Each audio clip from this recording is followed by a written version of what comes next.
Voilà, nous sommes revenus avec vous sur le plateau du ZCL News et comme vous le savez, le vendredi à cette heure-là, on reçoit Madame Marie-Hélène Ferdi. Bonjour. Bonjour Danick. Quoi de neuf? Quoi de neuf, quoi de neuf? Nous, c'est vendredi, mais pour moi, le 8 mars, c'est toute la semaine qu'on va parler des droits de la femme.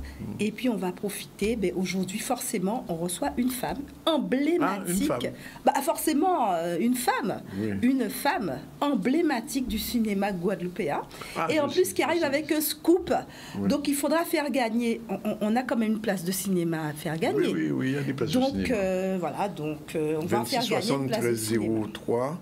Si vous devinez de qui il s'agit, vous avez droit à une place pour des films qui passent en ce moment. C'est possible de redonner le numéro de téléphone? 26 73 03, c'est un fixe. Vous appelez, si vous savez de qui on parle, avant que la personne, que la cinéaste arrive, vous avez gagné un ticket pour un des films qui passe en ce moment à Cinestar. Alors, débrouillez-vous, téléphone alors. Comment cette personne, qu'est-ce qu'on peut dire d'elle sans trop dire? Sans trop dire. Bon, aujourd'hui, il n'y a pas de générique. Bon, c'est voilà. Oui, le générique va venir. D'accord, ok.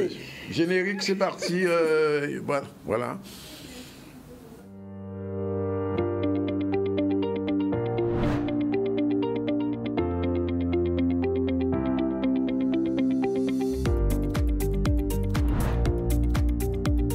La chronique culture et cinéma news, c'est tous les vendredis à 13 h dans le ZCL.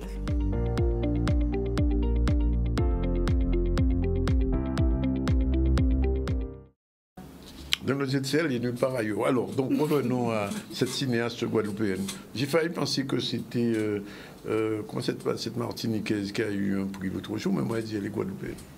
Oui, quand même. J'ai bien commencé par dire qu'elle est guadeloupéenne. C'est une réalisatrice guadeloupéenne. Donc, en attendant, là, vous qui faites partie de ces cinéphiles avertis, vous avez bien quelques noms à me proposer. J'ai vu un film d'une femme guadeloupéenne l'autre jour, Guy Gabon. C'est elle. Ah non, c'est pas... Ça aurait pu. Ça aurait pu, puisque c'est une réalisatrice. Oui. Mais quand même, en termes de... Comment on appelle ça? Quand même, c'est quelqu'un qui a une certaine renommée. Oui. Qui a une carrière, un parcours cinématographique exemplaire. Donc on a fait des films qu'on a jamais vus. Je peux vous assurer qu'elle a une superbe filmographie. Donc malheureusement, je crois que notre réalisateur n'a pas compris. Je vois qu'il faut qu'il arrête les affiches là. Donc il y a déjà un indice. Oui, il y a un indice, mais on retire l'affiche. On aimerait bien retirer l'affiche, voilà. Donc il y a un premier indice, vous avez vu. Mais alors qu'est-ce qu'on peut dire de cette réalisatrice? Alors c'est une réalisatrice qui a une superbe filmographie. Elle nous propose des documentaires incroyables dans des domaines les plus divers et variés.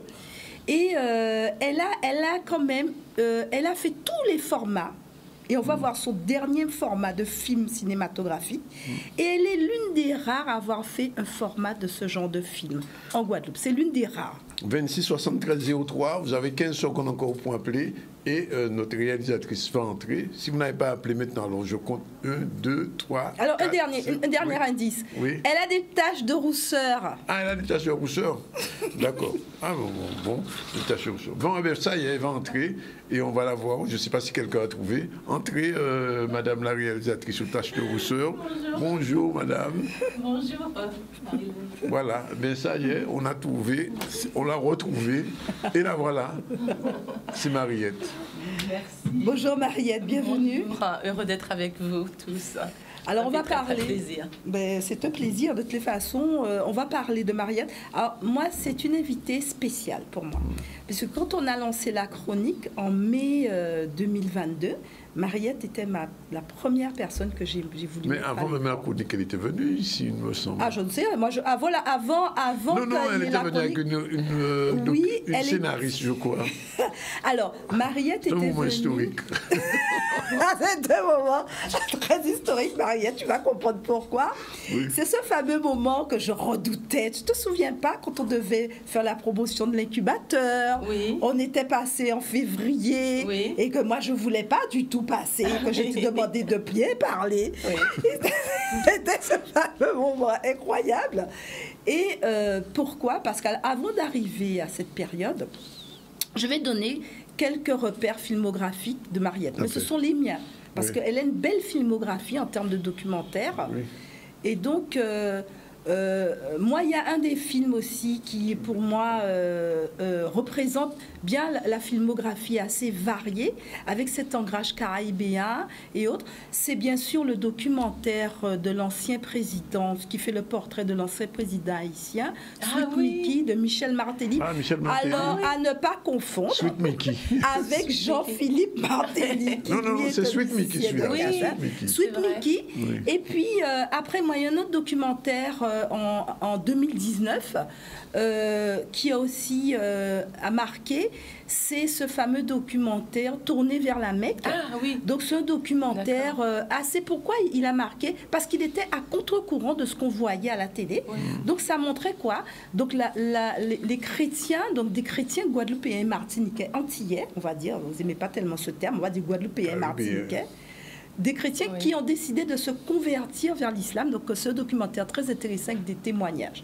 Après, plus récemment, il y a un documentaire que j'ai beaucoup aimé, c'est Le Passager du Pont. Donc voilà, vous l'avez vu, donc c'est un documentaire. On a même fait un article là-dessus. On a même fait un article là-dessus parce que c'est un très beau documentaire qui met en relief la problématique qu'a connue donc Saint-Martin après Irma et tous les problèmes à travers deux personnages et puis un point central qui est le pont de Sandy Ground. Et plus récemment, on a vu un documentaire, je crois que c'est l'un de ces derniers, sur les Blancs-Matignon. Mais qu'est-ce qui fait que d'elle, qu'elle soit si spéciale, indépendamment de son... de toute sa filmographie en termes de documentaire, c'est qu'elle est l'une des rares à avoir fait quoi? Un long métrage. Le bonheur d'Elsa qu'on a pu voir à l'écran, on a pu voir l'affiche à l'écran. Alors pour ce film, je tiens à dire qu'elle a eu un prix au FESPACO. Le prix du meilleur film de la diaspora décerné en 2013 au Burkina Faso. Au FESPACO. Alors je tiens coucou le FESPACO parce que je sais que il se tient en ce moment. Oui, et en fait il a pris fin dimanche dernier. Voilà. Donc elle a eu un prix assez intéressant. Ce film a fait un très beau parcours et c'est ce qui fait qu'elle rentre dans une catégorie à part où on prend au sérieux. Et moi j'ai eu la chance de la rencontrer, de la voir évoluer. Et là j'aurais aimé qu'on voit l'affiche, une photo où elle est dans l'incubateur avec Marie-Claude Pernel et autres. C'est quand on a lancé notre incubateur 2020. Elle fait partie de la première promotion de cet incubateur. Et donc, où elle s'est lancée dans une autre catégorie. Donc, on reprend. Elle a fait du court-métrage, bien sûr. Elle a fait du long-métrage. Elle a fait du documentaire. Et là, qu'est-ce qu'elle a fait? Elle a décidé de se lancer dans la série TV. Oui, c'est pas une petite affaire d'ailleurs. C'est pas une petite affaire. Donc, elle a intégré l'incubateur, donc l'incubateur du campus, un incubateur du campus des métiers, pour pouvoir travailler son projet de scénario. J'aimerais bien voir à l'écran l'affiche où on voit Mariette avec Marie-Claude Pernel dans le cadre de l'incubateur, où elle a travaillé pendant au moins 9 mois. Je crois que c'est 9 mois. Oui. Et je peux vous assurer qu'elle va vous raconter un peu cette période dans l'incubateur. Ça n'a pas été simple. Et aujourd'hui, je vous laisse la recevoir pour savoir où elle en est de ce projet de série. Et donc, la première question déjà, avant de nous dire où tu en es, est-ce que tu peux nous dire pourquoi tu as voulu te lancer ce challenge de la série? Parce que la série, pour moi, est une façon de raconter une histoire et de prendre son temps. C'est un format en plusieurs épisodes, puisque ma série fait 6 épisodes de 26 minutes. Donc, on a l'opportunité de développer des histoires qui nous ressemblent et qui me fait plaisir. Voilà. Alors, comment tu as vécu cette période d'incubateur? Je sais que ça n'a pas été simple. Alors, moi, j'ai trouvé ça super intéressant avec ce formateur Paul White qui nous a tenu la main, qui nous a motivés, qui nous a donné vraiment des bases importantes de comment écrire une série. Et ma série j'avais déjà écrit le premier épisode et avec lui, avec son soutien, j'ai réécrit, j'ai transformé cet épisode et j'ai pu écrire le reste pour qu'il y ait une vraie dramaturgie avec des cliffhangers, avec des explosions, de l'amour, des tourbillons qui vont faire tourner la tête au public, j'espère. Alors, est-ce que tu peux, pour les non-initiés, tu as utilisé un terme que beaucoup ne connaissent pas, c'est cliffhanger. Est-ce que tu peux expliquer ce que c'est? Alors, le cliffhanger... Alors, juste un moment. Alors, je ne sais pas si vous reconnaissez à l'écran. Alors, Paul n'est pas pas là. Oui. Mais est-ce que tu peux nous dire voilà, qu'est-ce qui se passe? Voilà, là on voit un autre formateur, Mama Keïta, et tous les post-it qui représentent chaque séquence dans le scénario, c'est comme ça qu'on suit la continuité du film. On a des idées, on les écrit sur les post-it, et il nous a guidés sur comment arriver à avoir un début qui pique l'attention, un développement qui soutient l'attention, et une fin qui nous mène, c'est ce qu'on appelle un cliffhanger, une fin qui mène à capter l'attention du public pour qu'il revienne la séquence pour l'épisode d'après. Puisque ça dure 26 minutes et qu'on le revoit, ça s'arrête et on le revoit, il faut créer un choc, il faut piquer l'attention du spectateur, et c'est ce qu'on appelle un cliffhanger. Bon, bah alors, c'est vrai que ça, tout au long de ce cursus au sein de l'incubateur, on a vu avec un deuxième, donc lui il est coach réalisateur, mais aussi qui vous a accompagné, on a vu le résultat. Et moi, ce que j'ai voulu savoir, donc il s'est écoulé donc là, ça date de 2020. Ouais. Et donc, entre 2020 et 2021, qu'est-ce que tu as fait entre 2020 et 2021? Eh bien, entre 2020 et 2021, je me suis relancée dans l'écriture. J'ai réécrit une fois, deux fois, trois fois, quatre fois, cinq fois. Et là, ça y est, je tiens les 6 épisodes finaux qui vont être tournés en juin prochain, entre juin et août, en Guadeloupe. Et donc, seulement en Guadeloupe? Alors, principalement en Guadeloupe et quelque peu à New York. Ah, quand même. Mais oui, quelque peu à New York, mais j'ai transformé le scénario complètement par rapport à ce qui existait avant. Avant, ça s'appelait Une Guadeloupéenne à New York, et ça se passait exclusivement à New York. Ce n'est plus du tout ça, parce que entre le moment où je l'ai écrit, il y a eu le Covid. Oui. Le monde a changé, mon regard a changé.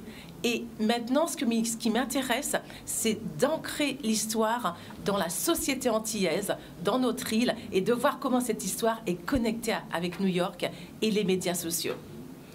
Alors moi, j'ai une autre question. Alors j'aimerais quand même voir à l'affiche, de sa série. Donc elle nous a fait une petite affiche, elle nous a proposé une petite affiche de sa série. C'est une affiche qui ne sera pas finale, hein. C'est une affiche qui... C'est ça, Mamzelle New York? Voilà, maintenant ça s'appelle Mamzelle New York. Ouais. En créole, Mamzelle New York. Et c'est en fait des filles qui sont... c'est l'histoire d'une influenceuse, Isabelle, qui se cache dans les grands fonds après s'être enfuie le jour de son mariage à l'église Saint-Paul et Saint-Pierre, Saint-Pierre et Saint-Paul, et qui prétend être à New York. Elle ment comme elle respire, elle est narcissique, elle est fantastique, elle est émouvante, sensible. C'est laquelle des quatre? C'est celle qui a la robe verte. Ah, celle qui a la robe verte. Et elle... Comment est-ce qu'on peut, pendant toute une série, prétendre être à New York alors qu'elle est cachée dans les grands fonds? Parce qu'en fait, l'Internet, c'est une illusion. On prétend, on ment. Il n'y a rien d'authentique. On n'est pas dans le réel, effectivement. On n'est pas dans le réel. Oui. Et ça a des conséquences. Ça a des conséquences qui peuvent être graves pour soi. Oui. Ça a des conséquences qui peuvent être graves pour les autres. Je donne juste rapidement une anecdote. Oui. Il y a un journaliste qui était parti à la République dominicaine en reportage. Oui. Et pour des raisons X, il revient en Guadeloupe. Et il fait un sujet depuis la Guadeloupe en disant depuis Santo Domingo. Sauf qu'il s'est fait attraper. Eh bien, c'est ce que fait Isabelle pendant une série. Et c'est l'occasion pour elle, en fait, de se reconnecter à elle-même, de découvrir l'amour, oui. le plaisir féminin, je dirais, ainsi que l'amitié, et de se découvrir une âme de battante, parce qu'en fait, elle va défendre une cause, parce qu'aussi narcissique qu'elle est, eh ben, elle va se transformer et va défendre la cause de petits vieux qui vont être expulsés, qui vont peut-être être expulsés en montant une cagnotte.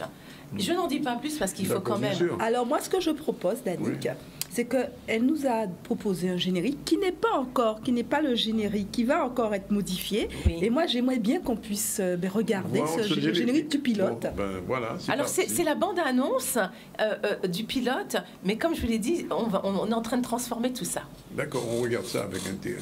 Ouais. Isabelle Béranger. I'm from Fouillol, the University of Guadeloupe. Your internship's been canceled. A month ago, I sent you a letter. We cannot have any more trainees from Mexico. Izzy,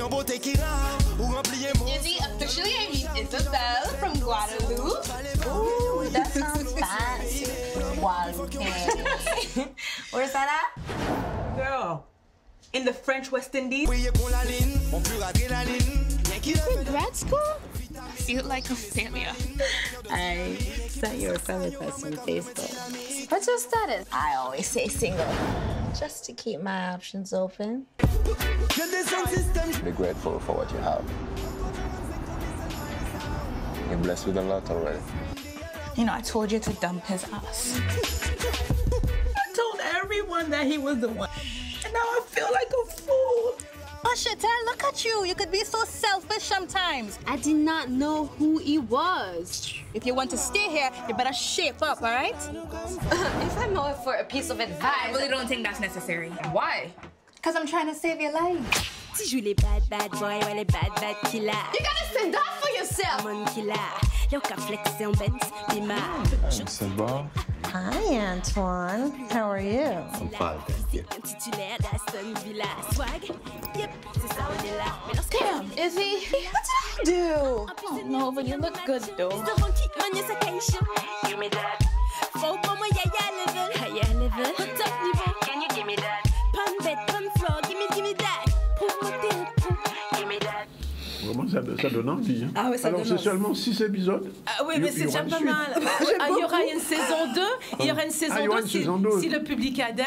Oui, le public va adhérer. Ça, je peux t'assurer. Alors, par contre, il y a aussi... alors, moi, ce que j'ai remarqué, c'est qu'elle a surtout, même dans ses documentaires, des bandes musicales, mais de Ah ouf. oui. C'est une bande originale ou pas? Oui, c'est une bande. Alors non, il y a de la musique originale et surtout la musique d'Aztec Music, qui est mon associé avec lequel je travaille, Éric Basset, qui me propose une panoplie de musique originale antillaise de ces artistes. Et j'adore travailler avec Aztec parce que je puise dans sa bibliothèque musicale et c'est extraordinaire. Donc cette nouvelle série va être très très forte en musique. Alors, elle va être en français et en anglais, j'imagine. Alors, ce sera principalement en français parce qu'on va la tourner dans les grands fonds, Oui. mais il y aura aussi Une version anglaise. de l'anglais et ce sera Parce aussi qu'il doublé faudra en passer anglais. ça dans la Caraïbe, un truc comme ça. J'aimerais beaucoup. En tout cas, ça donne envie. Moi, l'histoire me plaît. Oui, oui. Le personnage, les personnages aussi.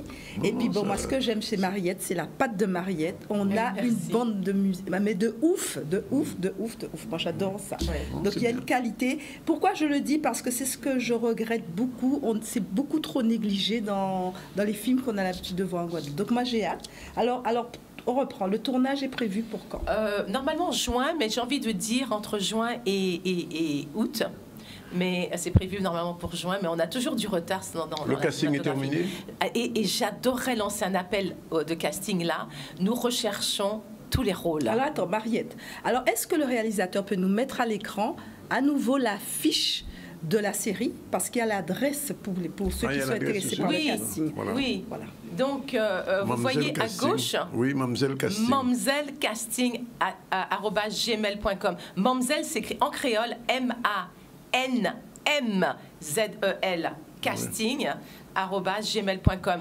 Nous recherchons, si vous avez du talent, si vous voulez faire du cinéma, si vous êtes professionnel et moins professionnel, on vous invite à envoyer un mail parce que nous recherchons des rôles entre des jeunes femmes entre 18 et 70 ans, jeunes femmes et jeunes hommes. Des jeunes femmes de 70 ans? Non, entre 18 et 70 ans, Oui. parce qu'il y a le rôle Donc, d'Isabelle. Donc, J'ai mes chances, j'ai mes chances. oui, Si tu sais jouer, oui, si elle tu peut- sais Ah ben jouer. non, par contre, ça, je ne te garantis pas, mais parce que- je peux tenter. Nous, j'aimerais engager des gens qui ont Bonne faim, demande à Anne qui Joanna veulent aussi. jouer, qui veulent être stars et qui non, soient mais- sérieux Oui. dans leur pratique. Des gens qui veulent vraiment apprendre ou qui savent déjà jouer, parce que le rôle d'Isabelle doit être certainement incarné par une professionnelle. Mais nous cherchons aussi des seconds rôles avec des gens qui ont du talent, mais qui sont pas forcément des comédiens professionnels.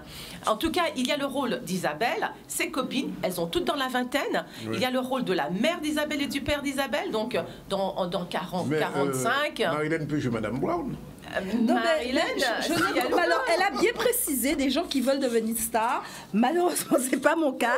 Et je crois qu'il y a quand même suffisamment de personnes intéressées par. Je crois qu'elle n'aura aucun problème de faire un casting. Mais en tout cas, moi, il ne faut pas que vous inquiétez, messieurs et mesdames téléspectateurs. Chaque vendredi, on va reparler de ce casting et on va te retrouver à la fin du mois pour que là, on puisse aussi relancer le casting. Ne vous inquiétez pas. Donc, alors, est-ce que vous pouvez avez redonner l'adresse? Oui, l'adresse, s'il te plaît. Mamzelle Casting. @gmail.com. Mamzelle M-A-N-M. Z-E-L. Casting, C-A-S-T-I-G, @gmail.com. S'il vous plaît, Mamzelle Casting, c'est le mot à retenir, Mamzelle Casting. Ok, mais dépêchez-vous, hein, parce que je suis en plein casting. Et si vous voulez montrer vos talents et avoir une chance d'être sélectionné, c'est maintenant qu'il faut me contacter. Très bien. Parfait. Alors, on pourra retrouver aussi toutes ces informations sur le Facebook Campus Audiovisuel Cinéma Guadeloupe. On va relayer l'information. Aussi l'Instagram, alors Twitter, WhatsApp. On va se faire un devoir de relayer les informations pour faciliter ce casting. Oui, et puis si vous voulez, j'ai aussi Mariette Montpierre sur Facebook. Vous pouvez m'envoyer un message privé, Mariette Montpierre. Tout à fait. Alors, dernier mot, Madame Ferdi. On reste dans le cinéma, donc on a toujours notre petite rubrique cinéma. Donc il faut savoir qu'au Cinestar, on a un cycle de films au féminin, donc réalisés par des femmes. Donc ça s'appelle, alors que je reprenne, donc Femmes d'ici et cinéma. Donc la particularité de Femmes d'ici et cinéma, ce sont des réalisatrices guadeloupéennes et autres, donc que vous pourrez découvrir. Alors moi j'ai retenu 2 films. Oui. Alors le premier, celui d'Anne-Sophie Nanki. Pourquoi? Parce que beaucoup de personnes n'ont pas pu le voir et m'ont demandé de pouvoir le voir. Donc c'est l'occasion d'aller au Cinestar revoir le film d'Anne-Sophie Nanki. C'est pour ceux qui n'ont pas vu. C'est en ce moment, jusqu'au 22 mars. Ici s'achève Le Monde Connu. Vous pouvez y aller. Et le deuxième film que je recommande, qui fait l'unanimité au niveau des critiques, c'est le dernier film de François Ozon. Ah oui, je l'ai vu. Mon crime. Avant-hier. Voilà, donc c'est un film qui est totalement 100% féministe, c'est comme ça qu'on l'appelle. Donc c'est un film, alors qu'est-ce qu'on peut dire? Ça se passe dans les années 30 et c'est une adaptation d'une pièce de théâtre. Et donc pour ceux qui ne se souviennent pas qui est Ozon, souvenez-vous du film 8 femmes avec l'excellente Firmin Richard, bien sûr. Donc à ne pas rater, Mon crime. Et ici s'achève Le Monde Connu. Vous avez jusqu'au 22 mars pour aller voir ces films. Et ici s'achève la chronique de ce vendredi. Merci Mariette. J'étais ravie et ça me fait toujours c'est bonheur de te voir à chaque fois et de voir aussi Marlène. C'est réciproque. Allez, Inch'Allah, c'est fini pour aujourd'hui. On se retrouve vendredi prochain.